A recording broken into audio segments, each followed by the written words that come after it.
জামাই ষষ্ঠী বাংলার ক্যালেন্ডারে এটা শুধু একটা দিন নয়, এটা এক মায়ের আদরের উৎসব। সকাল থেকেই শুরু হয় ব্যস্ততা।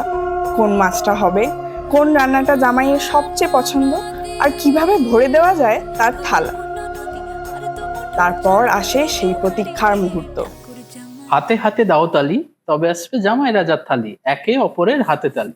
ঠাকুর জামাই এলো বাড়িতে, ও ননদি দুয়ারে জামাই, হাতে বরণ ডালা, মুখে হাসি, আর মনে এক রাশ স্নেহ। একটার পর একটা পদ, আর তার সঙ্গে বারবার একই কথা, আর একটু নাও বাবা। কারণ এই দিনে জামাই শুধু অতিথি নয়, সে হয়ে ওঠে বাড়ির ছেলে। মায়ের হাতের রান্না, ঘরোয়া আপ্যায়ন আর ভালোবাসায় ভরা এক ঐতিহ্য। আমি তাইতে বলি এই জামাই ষষ্ঠীতে এসে পড়ুন ভূতের রাজা দিল বরে, যেখানে প্রতিটি পদে আছে বাড়ির স্বাদ, আর প্রতিটি আপ্যায়নে আছে বাংলার ভালোবাসা। বাড়িতে